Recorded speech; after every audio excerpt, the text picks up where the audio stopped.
Assalamualaikum warahmatullahi wabarakatuh. Perkenalkan, nama saya Aditya Surya dengan nomor HP 10223013 dengan jasa akuntansi.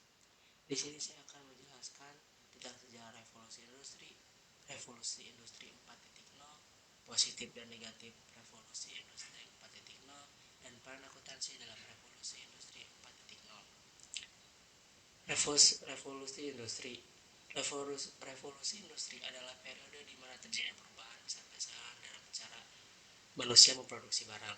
Perubahan ini ditandai dengan peralihan dari produksi manual dan tenaga hewan dengan ke penggunaan mesin bertenaga uap dan kemudian listrik.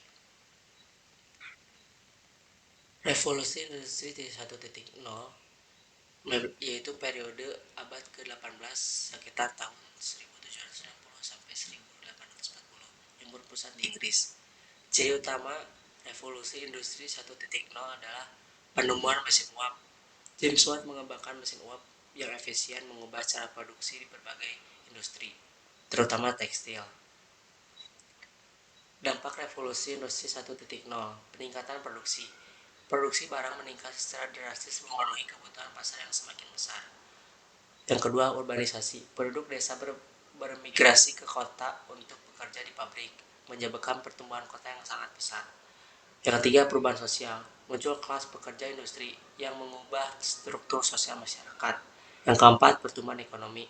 Revolusi industri memicu pertumbuhan ekonomi yang pesat di negara-negara industri. Lalu ada revolusi selanjutnya. Setelah revolusi industri 1.0 terjadi beberapa revolusi industri lainnya yang membawa perubahan lebih lanjut, yaitu revolusi industri 2.0 ditandai dengan penggunaan listrik dan produksi massal. Revolusi industri 3.0 dikenal sebagai gaya era otomatisasi dengan penggunaan komputer dan teknologi informasi. Yang keempat, revolusi industri 4.0 era saat ini ditandai dengan penggunaan teknologi digital, kecerdasan buatan, dan Internet of Things atau IoT. Yang kedua, revolusi industri 4.0 yaitu memiliki ciri utama konektivitas. Semua perangkat dan sistem terhubung melalui internet, memungkinkan komunikasi dan pertukaran data secara real-time. Yang kedua, data. Data menjadi aset yang sangat berharga. Data yang dikumpulkan dari berbagai sumber dianalisis untuk mengambil keputusan yang lebih baik. Yang ketiga, otomatisasi. Penggunaan robot dan kecerdasan buatan atau AI untuk mengotomatisasi kan banyak tugas yang sebelumnya dilakukan oleh manusia. Yang keempat, personalisasi. Produk dan layanan dapat disesuaikan dengan kebutuhan individu. Yang kelima, cyber physical system. Sistem fisik dan digital terintegrasi memungkinkan kontrol dan pemantauan yang lebih baik. Revolusi industri 4.0 didukung dengan Internet of Things atau jaringan perangkat yang terhubung ke internet, memungkinkan mereka mengumpulkan berbagai data. Kedua, kecerdasan buatan.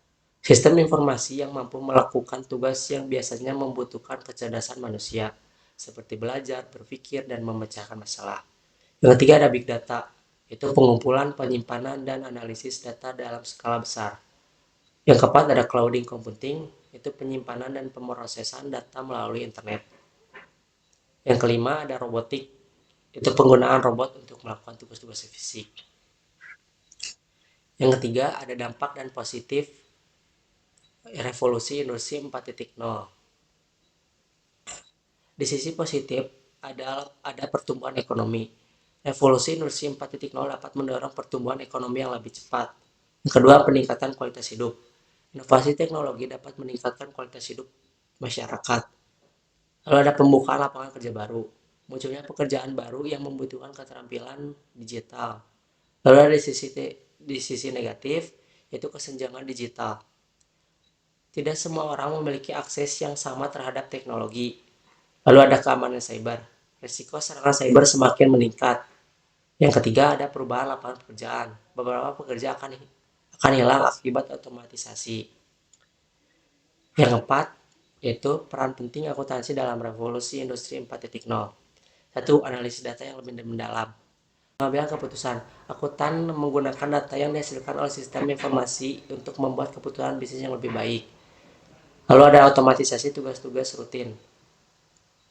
Tugas-tugas administratif seperti pembukuan dan pelaporan keuangan dapat diotomatisasi sehingga akuntan dapat fokus pada tugas yang lebih strategis. Lalu ada pengembangan sistem informasi, yaitu desain sistem akuntansi dapat berpartisipasi dalam desain dan pengembangan sistem informasi akuntansi yang sesuai dengan kebutuhan bisnis. Sekian materi saya. Wassalamualaikum warahmatullahi wabarakatuh.